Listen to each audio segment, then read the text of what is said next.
If you look at all of my tattoos, I guarantee most of that work has been by this man right here.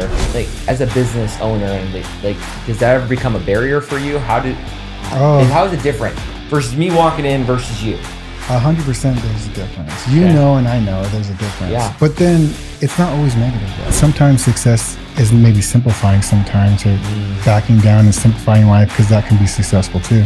Like, at the end of the day, the shit sandwich comes to you. It's always, man, every decision, and sometimes I'm the last one to find out, and people are nervous to tell you. Like, if you would have just told me ahead of time, I could have helped get this because you're the problem solver, and it's hard when you have to step back from that and leave it to somebody else. When you work at a tattoo shop, there's no days off. I wasn't really getting paid. I was getting tipped out for the day. I wasn't getting hourly, so it's kind of crazy. This is the Unleash Your Purpose podcast. All right, welcome back to Unleash Your Purpose podcast with your host Ryan Centers. I am with the one and only Eddie V from Eddie V Tattoos, Prohibited Art, all the things. If you look at all of my tattoos, I guarantee most of that work has been by this man right here. Yep. He is a legend. And he has put up with me for many of years and many of tattoos and many dreams of what this could be. Yeah. And the problem is that most of your people that you work with and you tattoo, I imagine can sit for many hours. But then you have me that's like the biggest wuss. You're like, can I do a 2-hour session? I mean, we're kind of in the same boat. I mean, I have a lot of tattoos, but at the same time, doesn't mean I could sit for 10 hours either. He has these girls who come in there fully tattooed up that can sit for hours. And I'm like, hey, you got the numbing cream? Yeah. Can you spray me up a little bit more? Can you help me lighten up? Let's get a little tender, you know? And it's kind of crazy because, like, I swear women take it way better than men. Yeah. They complain a lot less and they kind of just go through it. I don't understand it, but they definitely have a superpower that we haven't unlocked yet. Exactly. You've been tattooing, what, a decade or more? 14 years. I'm going 15 this year. In April will be 15 years I've been tattooing. So it's been kind of a journey, but it's good. What's the craziest...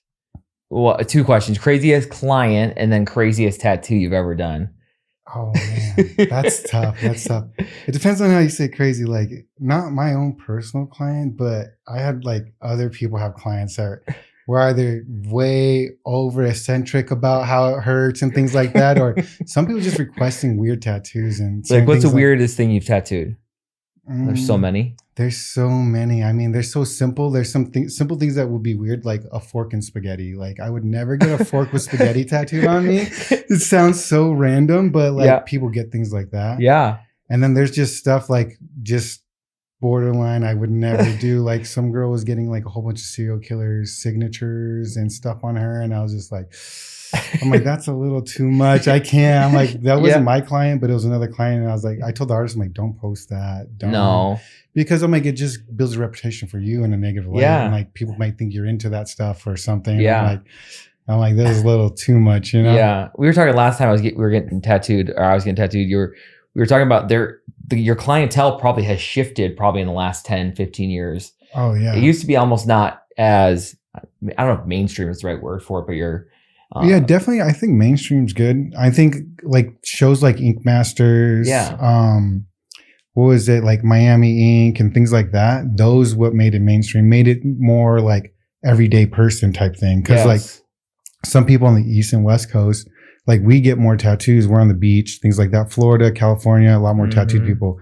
You go like Central, there's not as many because they're covered up. You don't see it. Yeah. So when it's on TV, and now everybody sees it. And now it's not just skulls and crossbones and gang symbols and things like that. It's flowers and beach scenes and things like that. Now people are like, and now everybody relates to it. And now my clientele has changed dramatically. Like now it's a lot, and it's more lenient in the work fields. Mm-hmm. And I think that's what kind of helped with it too. Yeah.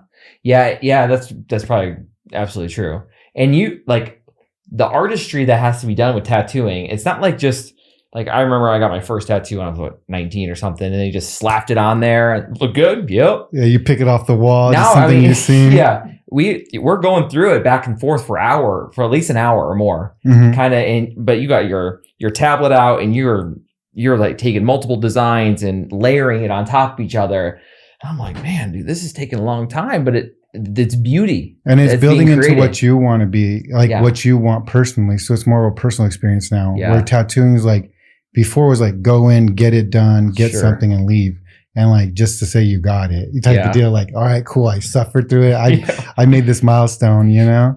Like one of the last tattoos, I was like, all right, I want a whale to represent my son that we're adopting. And then I said, but I'm like, and I want this ranch scene, and we have this water. We're gonna have this pond and make this background. He's like, you're like, got it.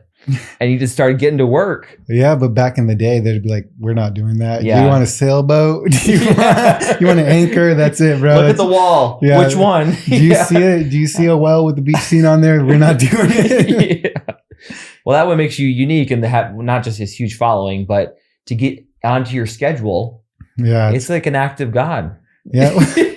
Well, it's because I'm one person. That's the hard part. It's like, that's a big thing about it. It's like, as an artist, I'm one person, and you got to think people like big artists back in the day, like Van Gogh and all those people, they were making one piece of work a year, every 2 years. But now you come into my shop, you want a Van Gogh. And guess what? The next person that comes in 2 hours later, he wants a Van Gogh. And I'm like, okay, so I have to produce every single time has to be the best piece for every single person. So it's like a little different where like painters and other artists, that type of form of art, it's long form art. Like I can sit here on a piece for months at a time and just not worry about it. But even if a piece takes months on you, we got to heal time. We got to do this. We got to build it up. And like every single session has to be 100%. So like, it's different. I can't have a bad day. I can't have a bad session, you know? Yeah. Like if an artist messes up a canvas, he's like, oh, this is just scrap. Did you always know like your whole life you wanted to do, were you always an artistic kid? Did you always know you wanted to do it in art? And you said, all right, I fell in love with tattooing. How did you get into the tattooing world? It's kind of crazy because like when I was younger, I was into it, but not as like you would think like most kids are like took art classes. They went to art school. I didn't take art in high school or nothing like that. My brother was more of the artist in the family, not me. Okay. He was like, offer scholarships to go to art schools and stuff like that. And I kind of looked up to him and like, dang, I wish I could do that. I wish I could draw. I wish I could be like, and I've tried. And like, I look at the old school lowrider magazines and like sketch those art pieces up and like, but I never like gravitated towards drawing for some reason. And then, tattooing, I worked at a tattoo shop when I was like 17. I was just front counter help. Okay. So I was just helping kind of like check you in, kind of like my assistant does. Yeah. That's all I was doing. And I worked there for about a year. Like it was very strict. When you work at a tattoo shop, there's no days off. I wasn't really getting paid. I was getting tipped out for the day. I wasn't getting the hourly. So it was kind of crazy. And I got one day off and the ladies called me. She's like, come into the shop at 10 o'clock at night. And I'm like, I can't, like, I'm a kid. I'm like, I'm 17. Like, you know what I mean? I'm like, I can't make it to the shop at 10 o'clock at night. She's like, well, I got to go and the artist ain't done yet. And if you don't come in, you're fired. And I was just like, all right. Then couple years went by. I opened a graphics company and I was doing that. Then an 08 hit, like economy took a mess. You know what I mean? So I was struggling and I talked to my friend. I'm like, I don't know what to do. I'm really struggling. Like my graphics company's not doing well. People aren't ordering $3,000, $4,000 card wraps anymore. So I need to figure out something. And my buddy's like, start tattooing. You worked at a shop. You can do it. And I was like, nah, I worked at a shop, but I didn't stencil. I didn't draw. I didn't tattoo the whole time I was there. I had him sign the waiver. I helped sign the waiver. I was a secretary. You know what I mean? So it's not like I know what I was doing. I could set up. I could break down. I understand the cleanliness of everything, but I never really tattooed, never physically did it. Right. And my buddy was just like, nah, I think you can do it. And then one day he showed up at my house with the full equipment. He bought it for me, knowing I was struggling. I had no money to buy anything. I couldn't do it. And he's like, you're going to do it. And he's like, I think you can do it. And then I started tattooing myself, tattooed him. And then it just kind of rolled along. And it just was weird because like the stuff I was doing back then wasn't great. Yeah. But it was better than a lot of people you've seen, or like even you'd go to a shop and their work would be kind of like iffy. And my friend's like, you're doing the same work that they're doing at some shops. So it kind of just pushed me to keep going. And that's you still talk to that guy who pushed you to make it happen? He's my best friend. He's the only person I've talked to probably my whole life and kept in contact 1,000% with. And 100%. He was in your corner the whole time. No, he's like everybody needs to have that guy or that person that's in their corner that says they honestly, because I feel like you're so dialed in for your purpose and what you want to do for your life and your significance. And you had a guy even before you saw it, he saw it in you. Yeah, he pushed me and I didn't have the drive for it. I didn't have that. I was like, no, my mindset was like, I'm a graphic designer. I Yeah. own a graphics company. I'm going to figure out something with graphics. That's what I need to do. Sure. That's what I need to stick to, because this is my first business I opened. Yeah. I opened it when I was 19 years old. So you've had a lot of businesses, right? Because you had the kiosk in the mall. Yeah, classic. those were all kind of together. Okay. The sticker company, yeah, then the shirt company in the mall, and then the Mhm. graphics company outside the mall. Those were all kind of together because they're all in the same realm. Yep. Like the shirt company in the mall was just digital print, like direct to garment printing. Yep. The cart was like stickers for your windows, like the family stickers and all that stuff. Like we did that for years. You remember? Imagine having a family sticker for me. We need 3 van windows to put them all across. What freak show is that? No, I'm telling you, I've done it. I've done the whole family. I am not a Mormon family, I promise. But yeah, and like I think that was a big fear for me, is like, because I was in the mindset like your first business is your business. This is what I'm going to do the rest of my life. And then like the thought of losing that and adjusting was like a huge scare. But then once you understand to let certain things go to build other things, because then like online got busy and I did some online stuff for a long time. Yeah. And that was good for a while. Sure. So then because when you and I started working together, it was, I don't know how many years ago it was. You had your old shop and it was kind of you with a couple just a couple like artists, guys, right? Mm-hmm. And then just recently you made this huge leap that you like took it to the next level. I mean, you found this massive space that's huge that you can have. How many artists can you have? 8 artists. Yeah. And you're not even just talking artists. You're talking a whole like almost like creative collective group. Yeah, that's what I'm pushing towards now. Because like not just tattoo artists, because I feel like some things get oversaturated. It's nice to mix different type of like groups and medias that can mix. Like I've seen barbershop tattoo shops. Yeah, I've seen different combinations like that. But like what my thing is, like I have a lash tech there. Yeah. I have the tattoo. I have the piercing. I have the permanent cosmetics. Yeah. And I want to get somebody that does more like esthetician type stuff too. That's great. Because we're all service workers, hairstylists, estheticians. We're all service workers. Yeah. That's how we do. Yeah. And it's like, and it's kind of moving yourself into that more of a niche of like a service-based industry and beauty, wellness. Yep. You know, that's what tattoos falls under. Like tattoos fall into that. It didn't used to be that way though. And you're like changing the kind of the trend that it can be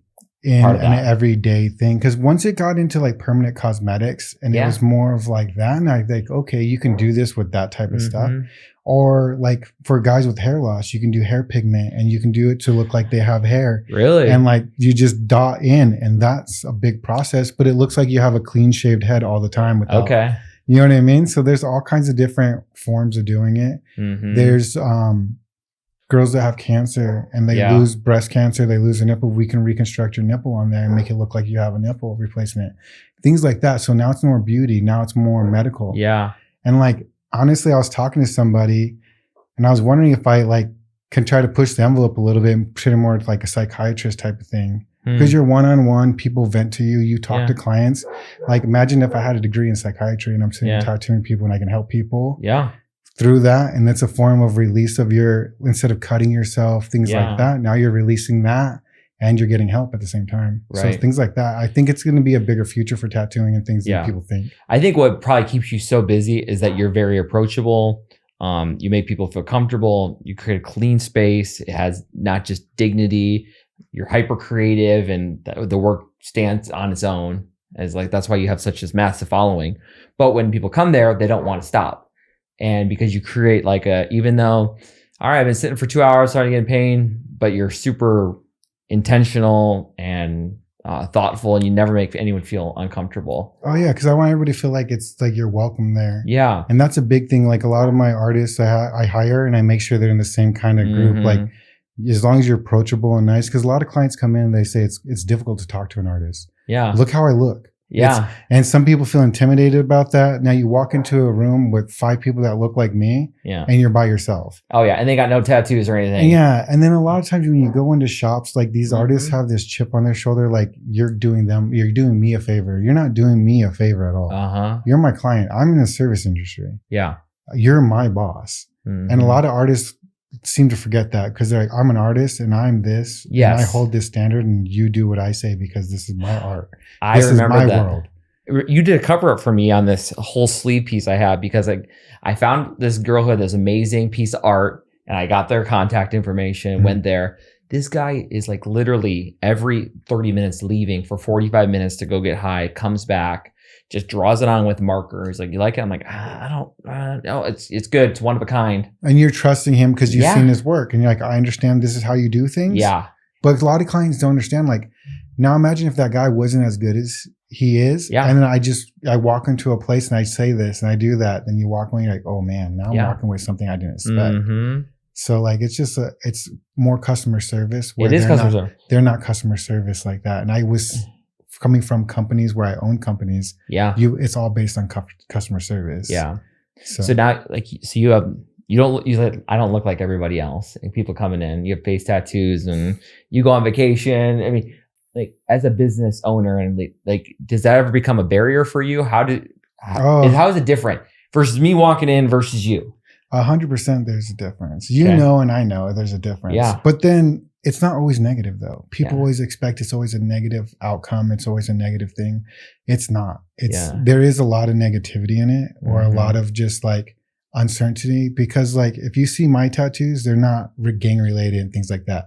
But a lot of times people don't see that. They just see tattoos and they don't see the symbolism. They don't see that. If you get to a point, even if all your tattoos represent your kids, your family, your business, and then do you get to a certain point like me, you're still in the same category as me, no matter what you have tattooed on you. You know what I mean? But so there is a render to it, but then it also is a benefit. Like it's a business card for me. I walk in and people walk up to me and it's like, oh, hey, you must tattoo. You must do this. I'm like, yeah, I do. So here's my business card. Yeah. You know what I mean? It's like I'm literally a walking billboard for myself. That's true. So you are really good at marketing. I'm not gonna lie. Like I remember last time we were talking, you were saying how you were at the Suns game and you were just gonna airdrop your card to a bunch of different people. Yeah, because it's funny and it's no harm. It just everybody either you accept it or you don't. Like, and then it's like it's the idea of marketing is like you got to put your name and yourself everywhere, no matter where you're at. Yeah. You have to stand out. Right. So like I said, my tattoos help me because I stand out. I'm marketing myself by how I look. And that's what I'm basing it off of. But in certain rooms, it's a very negative view on what I am and how I market myself. Yeah. But I can stand with most people in a room and people don't understand that until I talk or until I start addressing things. And then people are like, okay, you're not just some dummy with tattoos. Right. You know what I mean? Yeah. Or just like, I've had people walk up to me and be like, man, what do you do for a living? That's a lot of work and that's a lot of money. So how much, like, what do you do? You must have a decent amount of money or you must do something nice to be able to like afford all that because it's good work. Yeah. And then that's another view. So people that know about tattoos, the cost of tattoos and things like that, then like, okay, this guy has thousands and thousands of dollars invested into his body. Yeah. What does he do? It's like if I'm driving around a car that's worth $1,000, you're going to ask me what I do. Yeah. You know what I mean? So it just depends on how your view is on tattooing. It's either a piece of art in your house. Have you ever felt like you have been like approached in a really negative connotation when you're trying to maybe get a lease or go get a new space? Every time. Really? Every time. So that's the barrier you just have to get over. It's like, what do you? Yeah, there's things I've done personally to kind of go around it. Yeah.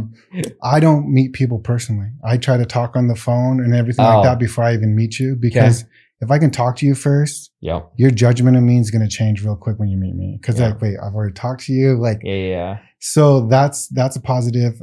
Anytime I'm leasing spaces, I usually have an agent go do it for me. Okay. Because it's AB. It's like the agent sees the landlord either way, but they're not talking to me directly. So there's somebody between me and somebody else. Okay. If I feel uncomfortable in that situation. Because you know that could be a barrier, so you kind of work around because for like this happened a long time ago. I went to go rent a house and the house I was renting, I only had my 2 kids at the time. It was a 5-bedroom house, like a 4,000 square foot home. Yeah. And they're like, well, why do you want it? Why do you need it? And I'm like, well, I have all my paperwork, all my credentials are here. My credit's great. Like my rental history is great. So like it shouldn't matter. So then I got turned down for that property. And that's when I realized I was like, I can't do this. Like I need somebody else to come represent me because I couldn't get this because of just the way I looked. And she told me that though the owners just decided not to rent you, we found somebody else better, more qualified. Yeah. And I know my credit, I know my income, I know everything was above and beyond. And I'm like, but it's just because how I looked. Yeah. And that was the end note for me on that one. Man, that's not even just a barrier. I mean, that's just life, right? Yeah. But you like learn how to go around it. But I like the shock value of it sometimes too. Yeah, for sure. Because that prejudgment, and then when you come in and you show them something different and you're not how they assume you are, and then there's a whole tenfold. I might get 10 times more respect because of that. Yeah. Well, it's like you walk in, you're like, oh, we expect this of you. We expect you to be this way. I was in a meeting 2 days ago. I have like, I'll always, most times, first time, like going to like a professional meeting, like I have long sleeves so no one knows. And then as time goes on, it gets hot or something like that. And they're like, oh, you have tattoos? And I'm like, yeah, actually a lot of tattoos, you know? And you kind of, because then they get to know you. So like that judgment and that goes both helps. Ways. Yeah. Oh, this is the judgment. It's not what I expected. Yeah. And then you're like, okay, so then like now you got a different judgment on you, and it's could be positive. Yeah. Sorry, excuse me. More positive, more negative. You know? Yeah. But I think either way, you're going to get judged when you walk in a room, just like in certain spaces. If you walk into a place where I might be, into a tattoo convention, somebody might judge you until you roll up your sleeves. And then be like, okay, he belongs here because he doesn't look like it, but then, all right, he's still a part of the crowd. I mean, this is such a deeper thing within culture and society and human nature of like, we passed quick stereotypes and judgment on people for their outward appearance. Yeah, but I think that's just human nature, and it's just to keep yourself safe in your comfort zones. Because most people, I might feel more comfortable in a room with people that look like me, fully tattooed and covered, than somebody not. And I might feel super uncomfortable in a room with a whole bunch of people that are not tattooed. So it's just kind of, it's your comfortability and what you're used to. I think that's what a lot of it is, and like what you've been growing up around. So you may not even realize this, but when I think of your brand, and you are a brand, and you have a great business that is developing. But one of the things about your brand is that you are also a great dad. And what I love is like, we'll be tattooing hold on, my daughter's calling me real quick. And she got to ask you a question about her homework. Or you had dad-daughter dance, you know? You just love your kids really well. Yep, 100%. Like that's why I'm here, and that's what I'm doing, you know? I wouldn't have opened my own business at 19 if I wasn't expecting my daughter by the time I was 20. So I was like, okay, I'm 19. I'm working for somebody, and I need to do something different with my life. I'm making only like $9 an hour at the time. I think the minimum wage was $6. So I was making a decent income for just working for somebody. And then like, I was like, hey, I need to do something with my life. I need to move forward. I need to grow. And he gave me that guy, the guy I worked for, Joe, he's the one that kind of gave me the opportunity. Because I told him I was his main employee. I was his number one guy. He's the one that originally owned the sticker stores. And I told him I was going to leave. And he's like, you're too valuable. You make me too much money. You sell way too much product. You can't go, dude. He's like, I don't care. You can't leave. I want to give you $950. No, he raised me to 12. Hey. He's like, I'll raise you to 12. I was going to go work for armored cars because I drive armored cars and things like that. I'm like, they have benefits, whatever. And by the time I'm a certain age, I'll make a decent amount of money. But he's like, offer you 12. And then after he offered me 12, I talked to him and I was like, thank you. And after a couple of months, I'm like, it's not going to be enough. And I don't want to ask you for more. I just need to do my own thing. I need to expand myself, or I want to expand with you. And I just, mind you, I'm 19 and he's 29. He's almost 30 at this time. So he's 10 years older than me. And I'm like, I need to do something. And I want to open a graphics company. And this one I dropped it on him. I want to wrap cars because I need to support my family. Because how many kids do you have at this time? I have 4 kids now. You have 4 kids now. Yeah. And when you were 19, you had 1 at this point, but you already kind of were like, had this mindset. I got to make sure to take care of my kids. Yeah. Because I grew up a little rougher, you know what I mean? I grew up in a little rougher. So I just didn't want to make sure my kids were 100% taken care of. I didn't grow up in a good situation. So I just want to make sure my kids were never in the same situation as me. So I think that's what kind of just kickstarted me. And I just pushed everything for my kids. And because your kids are your life, and you're like, and what's rare is like, you're actually a single dad. You have full custody of your kids. Yeah. And like with your kids, like things change. Like my son had leukemia. I don't know if I talked to you about this. So like my son got leukemia when he was 4 years old. And I had my graphics company, I had an online company, and I was tattooing. I was doing all three. Sure.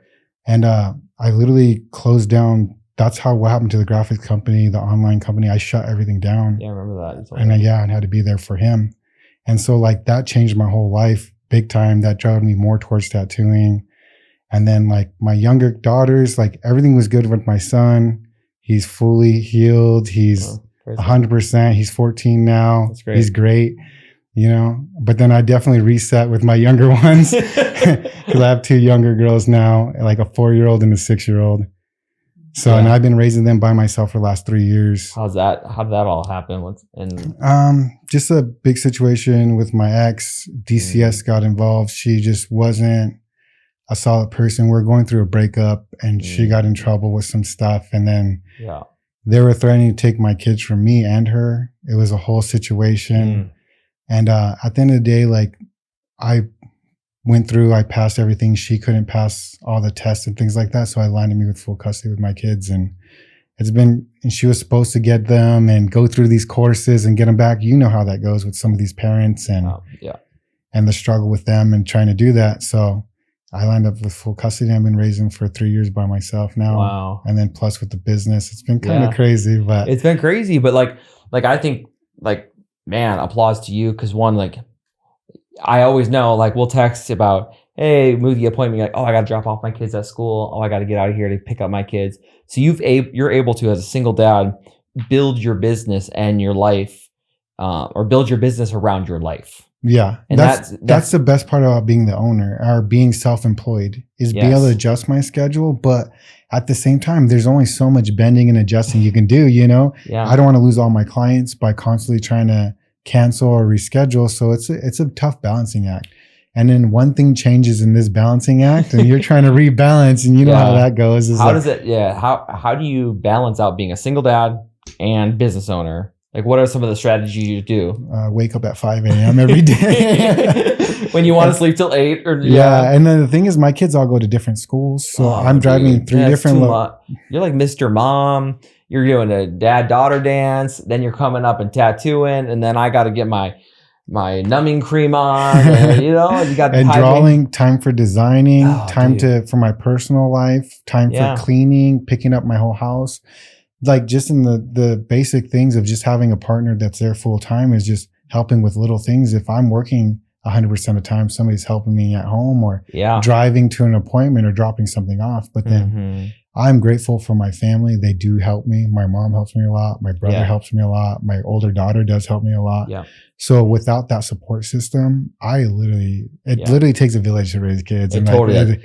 That's a true statement. I think within our culture, we have missed the point that today's nuclear family or today's family on their own, it's almost impossible to do it all on your own. Oh yeah. To be able to have enough income to support your family on top of being there for them is and the amount of stuff you have to do. And they also need, like, your kids probably loved seeing your mom and like learning from grandma and learning from like uncle and my older sister and things like that. Yeah, those people speak into their life and help kind of shape them of who they are. And we need to have this kind of broader picture of like this sense of family, like to support our kids. 100%. It's not like people just need to be more open and understanding. Like it does take help, and it's hard to ask for help though. Is that hard for you?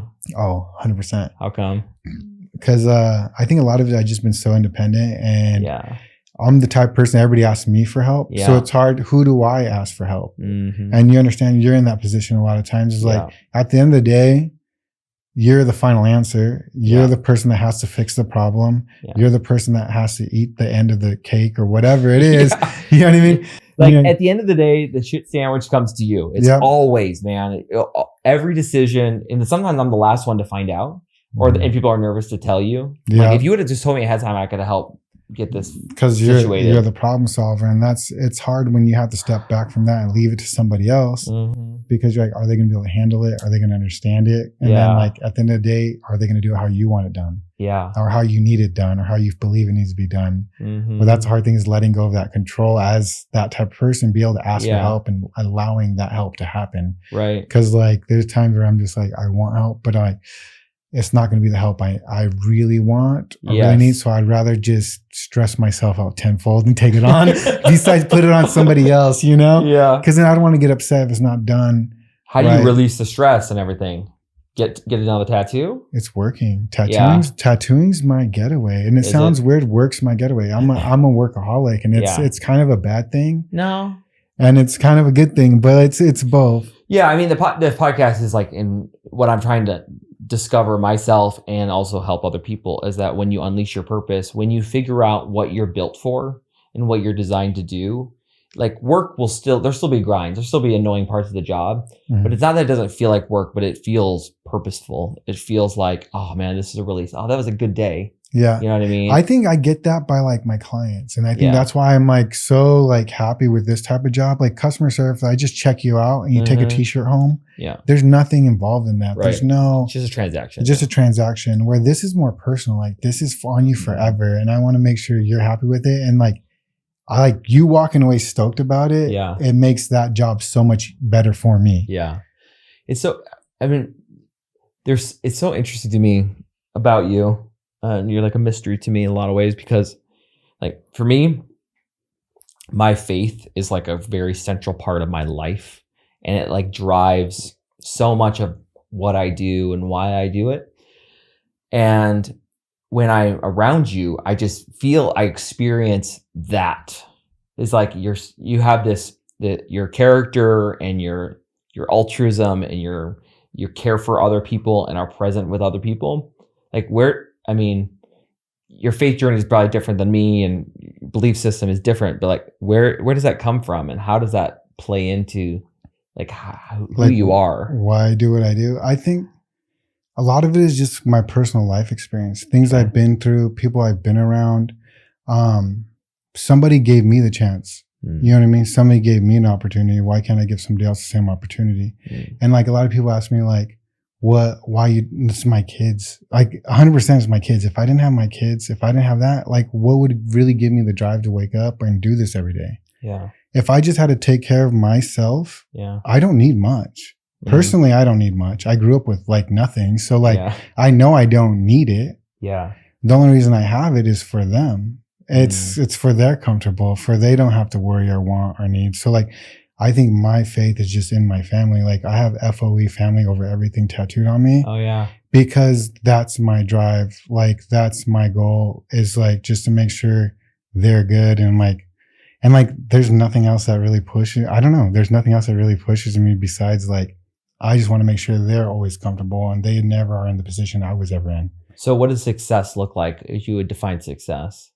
I think success is just not having everything, but not really having to worry about tomorrow, I guess. Okay. Like not have to worry about if my kids are going to eat tomorrow, or not worry about if I have to make sure I make rent today. Yeah. If I can just make sure my life runs smoothly. And sometimes success is maybe simplifying sometimes, or backing down and simplifying life, because that can be successful too.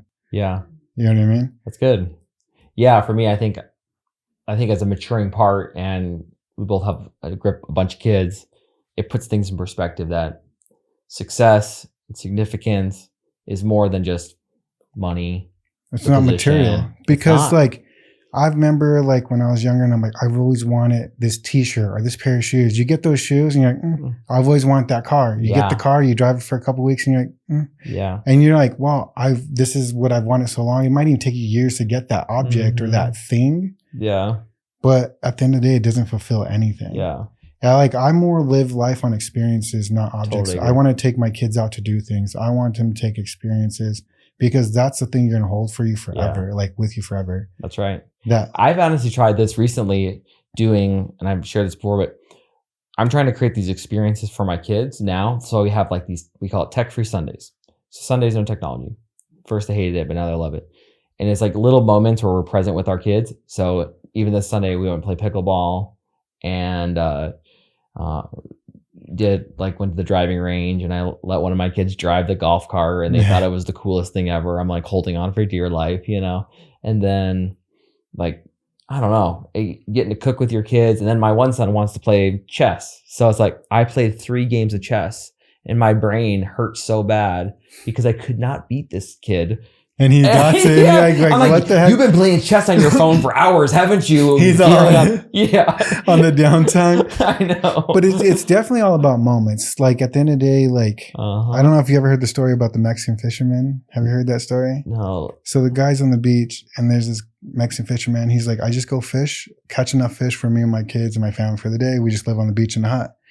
And there's a man there and he's like a businessman. He's like, well, these are really great fish and you can catch a lot. Why don't you sell these fish, make money, get a boat, charter, do all this stuff. And he explained to him how to live his life. And then once you make enough money, you can sell your business and you can live on the beach. You can fish every day and you can be with your family. And he's like, so why am I going to go through all these steps to do what I'm doing now? You're really working to get the break, but like you could take the break if you're not in the rat race. So it's some weird backwards thing because like that's what we're all working for. Yep. That's what I'm working for, is to sit there with my kids and not have to worry about it. Yeah. But then that's not. And you're going to end up missing the life. You're going to miss their whole life just trying to get to that point. So like, it's like I'm in this weird balance of like building, but like stepping back at the same time. But same. So it's like a weird confusion because this whole time since 19 till now, I've been thinking, I'm going to build it. So I just sat back and I've been building. I still can't. Now you got a team, you got a big shop, you got all this name recognition. Things are starting to happen. You have new brands that are dropping. I mean, there's no shortage of vision and your ability to kind of make stuff happen and to grow. Yeah. Just like even with the social media and like being able to take on like my image and using it to sell more products and stuff like that. There's so many opportunities, but like, where do you focus those opportunities and what are the main opportunities? Yeah, I think that word is focus. It's like, and it's almost like you have to be, I had a mentor tell me, he's like, Ryan, he's like, there's a difference between accidental living and intentional living. It sounds stupid, but like, he says, so often we accidentally go through life and we get through the end of the week and like, what did I just do? What happened? You just kind of like respond to whatever it is. You respond to the year and you're like, oh crap, my kid's another year older. Versus like intentionally picking. And like now I'm just so focused on like, I have to be intentional with the moments that I have because they're finite. You know, I'm weeks until I'm 40 years old. I got 9 kids in this house. I got like this huge family. Yeah. And you're adjusting, you're selling a lot of stuff to adjust your whole business. So it's a lot. Yeah. You got like, and people are like, why are you selling? I got a message today. Hey, you sold Sky Zone? I'm like, yeah. He's like, yeah, that was so good. I was like, no, you don't know. Like, I got to narrow my focus. Yeah. Because like just being bigger and better is not the focus. It's not the vision of success anymore. Yeah. And like we need to find yourself because that's what I was doing for a while before my son got sick. And I think that's what kind of flipped my vision and view on things. Yeah. Like I had online store. I was on Etsy. I was on Amazon. Yeah. I had a store in the mall doing shirts. Yeah. And then I also had the sticker carts in the malls. And I'm like, okay. And I was tattooing. So I'm like, I'm doing all this. And it was so crazy. It wasn't my choice. My son got sick and I had to stop because I was at the hospital every day. I didn't leave the hospital for 3 months. Now I was like, okay, now I'm like going to my business partner. I'm like, I need you to handle everything I've been handling on your own for a bit. And then so I step back and everything starts crumbling. Everything starts falling apart. Yeah. So then I understand. I'm like, okay, so I can only do so much. I can't be here, here, and here. I need to let go. Yeah.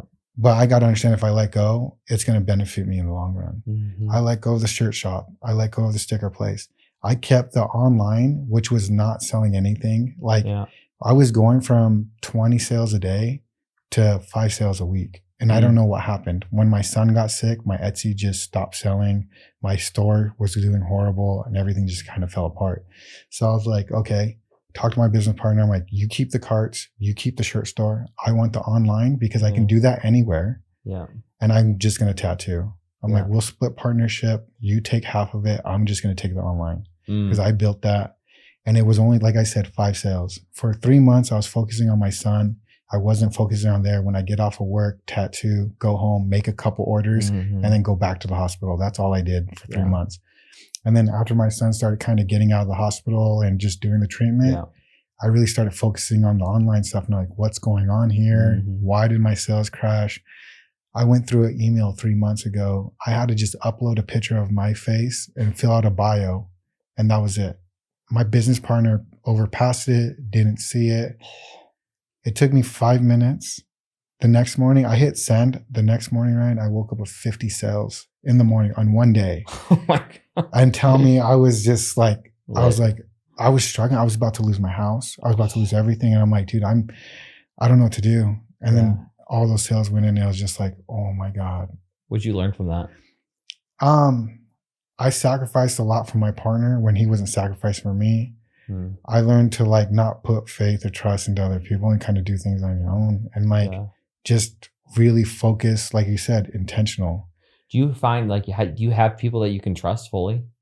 Nah, not very many. Not very many. Like it's very, I'm like you said, my friend Neil that gave me the machine, like the tattoo, and he kind of drove me 100%. Like I trust him. I would explore that in your life.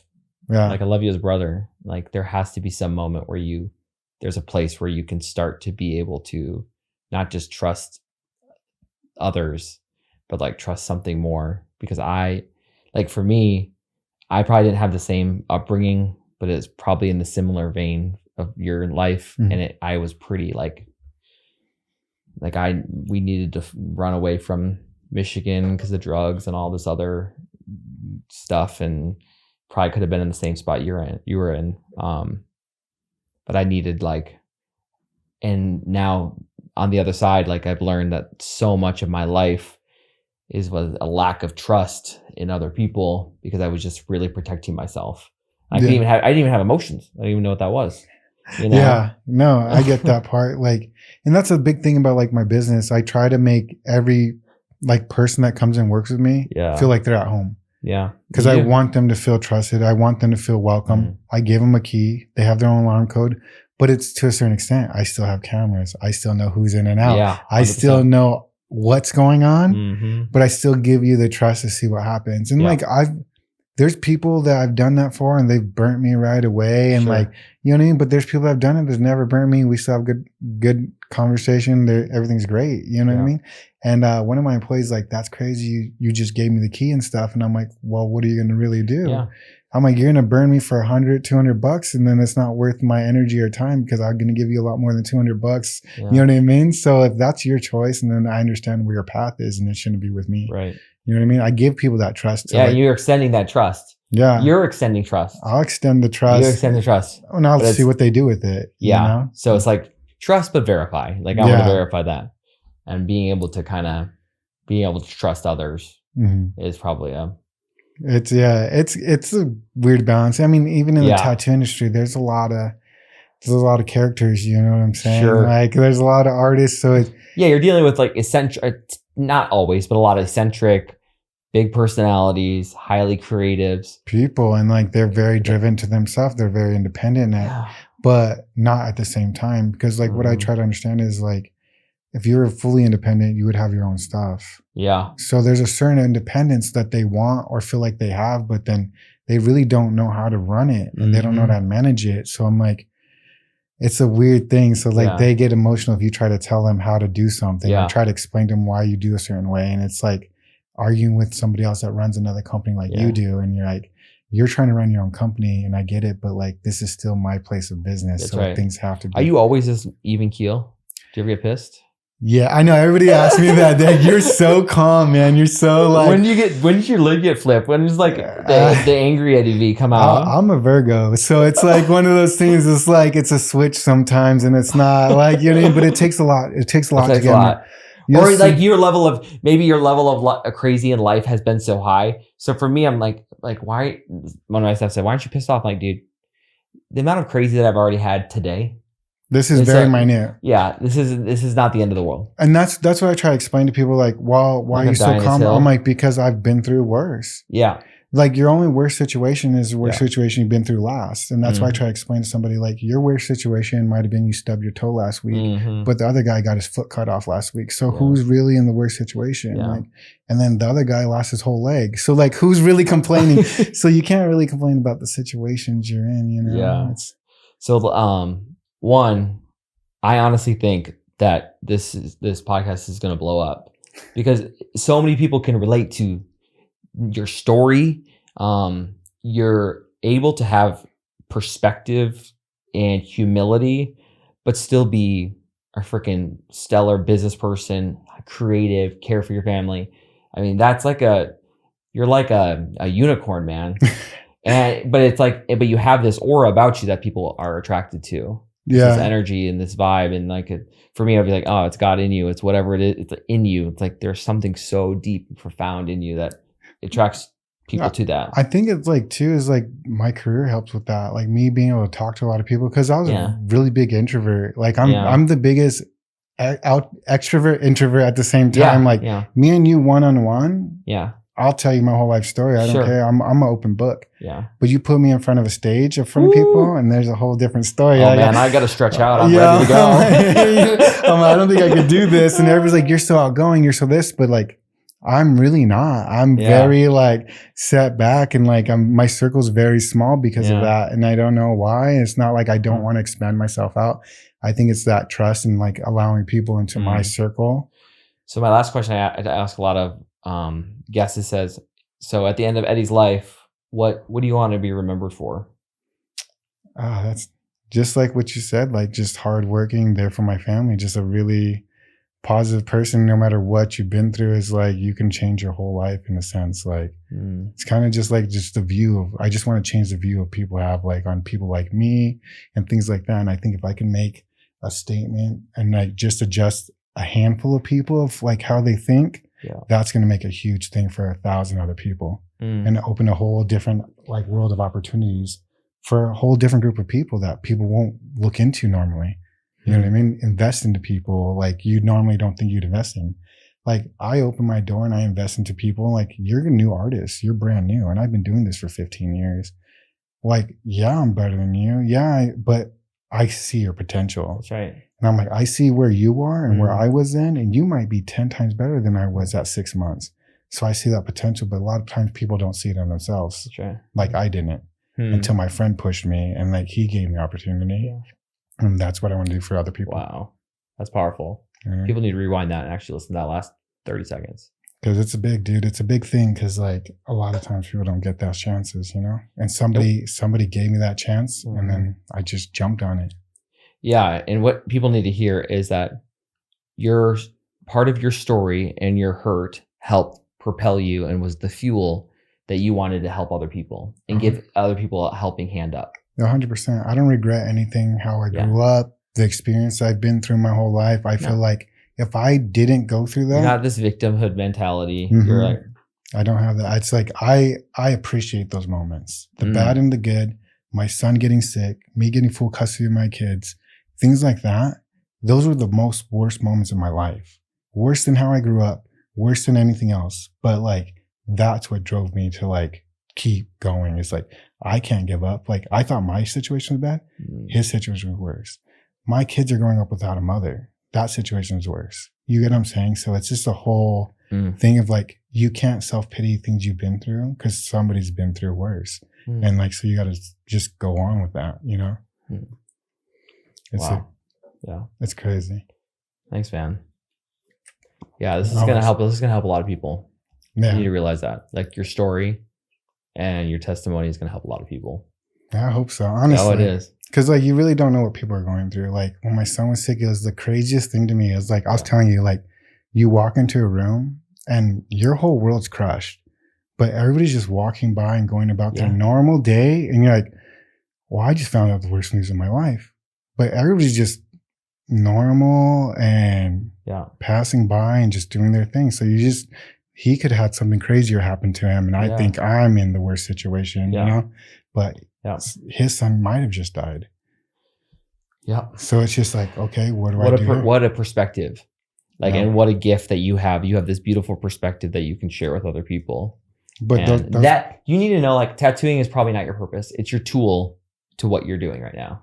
It's your tool that you are able to help other people find hope and healing. But I think that's their circumstance. In tattooing, and I talk to people. I think exactly that's the tool that you get it. Yeah. Like you're gifted in that, and you like your calling is tattooing, but it's bigger than just the tattooing, right? Yeah. It's like you are changing people's lives when you open yourself up and be real like that, and help pass on your hope and healing to other people. Yeah, and my experiences and things like that. It truly is just a circle. Because like I said, I've heard a lot of people's stories, and that kind of made me like self-realize a lot of things too. It's like, okay, I've been in that situation, but your situation's a little crazier than mine. I thought mine was bad, but you're like, I'm just gonna tattoo right here. Or it could be amazing situations. Hearing all the positives too. It's not always negative. There's a lot of positives. 100%. 100%. It's crazy, but it's good. I like it. Well, next time we're going to do our next podcast is either when you come out to Ohana again and do a tattoo day. He did a flash tattoo event for all of his artists. Yeah, that was fun. Did 95 tattoos. It was like a sticker chart version of Ohana tattoos. We branded our staff voluntarily, but we were moved by how many people wanted to do it. And it's cool because tattooing is all about experiences. Yeah, it's an experience, fun. And that's what we got to talk to next time. Is how do you market and create these great experiences? Because you are dialing into a new part of business that is different. Creating these experiences and health and wellness that it's not just this kind of in the corner. Because there's a lot of positives to it. People don't see it. A lot of times when people get tattooed, they're going through some type of experience in their life, and it's some type of release for them. And it's a huge release for them. Stress, if you're stressed out, it could be a moment. I mean, for me, it's not a stress reliever. I don't necessarily love the pain, but I love the aftermath. And now my son, he always pulls up my shirt. He's like, Whale, Jonah. And that's what makes it worth all that pain. All that pain. Well, thank you, Eddie V. Check him out on Instagram and TikTok. You'll be very impressed, and his work in his shop. So make sure you like and subscribe if you haven't done so already. And until next time, share this episode. But until next time, may you unleash your purpose so you can profit in business, faith, and life. Thanks for joining us for the Unleash Your Purpose podcast. Be sure to subscribe, and leave a review. We'll see you next week.